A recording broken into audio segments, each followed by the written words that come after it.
This week, we're going to discuss the secrets of effective marketing strategies to attorneys. Now, how do you get more attorney clients, basically? And I think having a plan in place is one of the best ways to tackle this issue. So even if you don't have any, that's where it's going to be a little bit harder because attorneys do work on referrals. But I can tell you, I started out with one attorney client that actually came through a funnel for me through the Pro Advisor page, which I get zero ping back on that now. But in the time that I got my first client, I was getting a bit of clients through that. And I have not built my practice on referrals. I have gone a different route, basically because I'm not in an inner city and I'm not in a place that has a lot of clients where I'm not in a city where like Sarah is in Portland, where there's a lot more people, more attorney clients out there. I'm in kind of a rural town. So trying to find clients in that fashion is a little bit more difficult. Although you could use the method of maybe putting yourself out there and going in front of the bar association, letting them know what you know, helping them learn trust accounting, and in turn, you might reap the benefits of using that as an effective marketing tool. So I think the first thing you should do is to maximize or optimize your online presence. So what does it look like if somebody was searching and found your website? That's the first stop. A lot of times I'll ask this question in the law lab and find out that the websites aren't that good, or at first glance, it looks like they don't work with attorneys, they work with anybody. And I want someone looking at your website to see within 2.5 seconds that you are, in fact, a bookkeeper or an accountant that's experienced with working with attorney clients. But you work in the legal industry, and then that is your niche or specialty, and that's what puts you and rises you above any other bookkeeping firm. So that's one of the primary areas, is really getting your website optimized to show that, but also your social media. So you want to create a brand. You want that brand to look like, for example, you see the Law Lab, you'll see that logo all over the place. You want to get a great logo, one that stands out. Get that in a color scheme that you can use on a white picture or a dark picture, something that you're going to be able to pull out and see it really easily. Make it simple. Don't try to get too fancy with your logo. And it's something you want to carry throughout all the messaging that you do. The way I did my social media, and this is just one effective method, was I started creating videos. And I started creating videos to help people, lawyers, learn how to fix their trust accounting, understand advanced client costs, and things that I knew that maybe my potential clients would struggle with.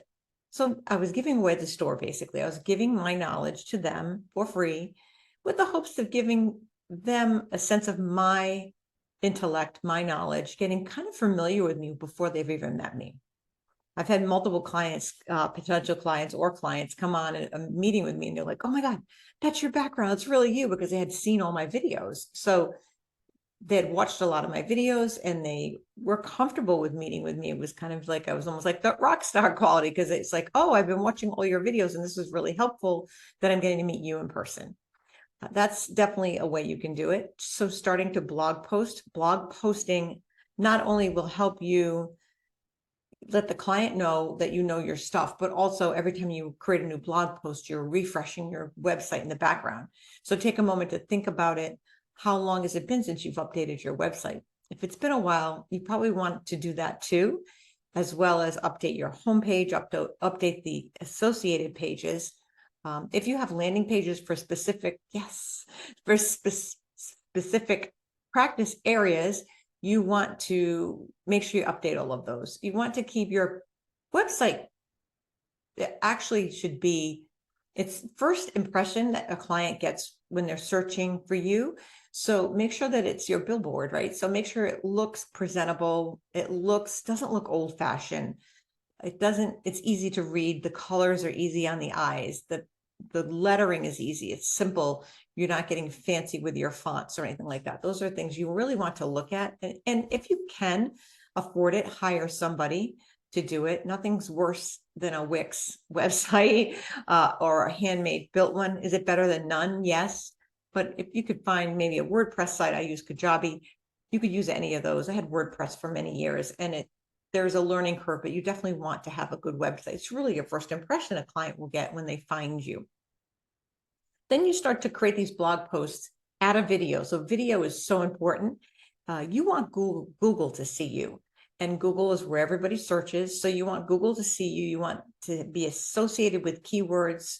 You want your content to be associated with these keywords so that your name keeps popping up when they're searching for something on the internet about law firm things. You want them to start popping up. You want them to start seeing your name all over the place. That's organic marketing, but it works. It's effective. The drawback is it takes time. Get your name out there. So you really want to get your name out there. Let everybody you know close to you that you do this and that you're working only with attorneys and that this is your specialty. The more you get the word out on that, we had this discussion at the Law Lab, like which is the best social media site? Well, the one that you're most comfortable in for sure. I actually share my posts to Twitter, to LinkedIn, to Instagram, to Facebook, but you could pick one and just get really good at it. If you pick LinkedIn, use their features. So with LinkedIn, you may want to use their newsletter, use their live. And then it becomes their content, and LinkedIn likes that. It's definitely a place that you want to look to really investing some time in because attorneys are there. So that's a good spot.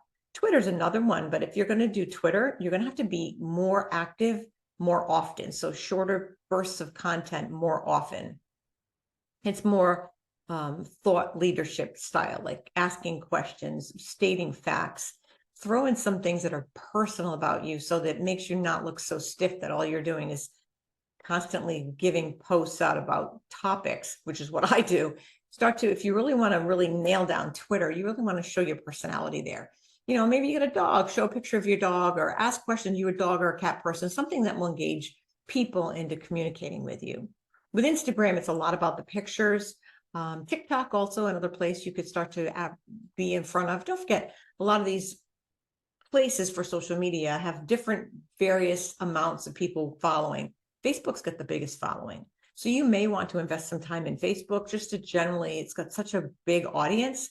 It's not dead as you might think. So you might want to start to put your content in Facebook. Make sure it's different than the content you share in LinkedIn. You just want to change it up a little bit. They don't like it when you share across platforms. If you are going the route of working with the law firms and maybe getting in front of the bar association, join the local bar, join a BNI, get yourself in front of that and see if you can advertise yourself there, start referral process. Once you get one, ask for more referrals or see if there's a way you can get in front of more attorneys. Where are they going? Can you hang out there?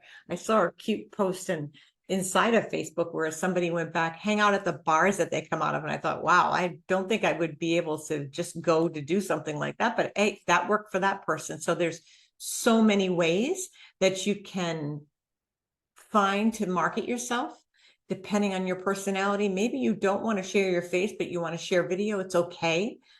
I've been told though, sharing your face and sharing your knowledge and it connects that person to you.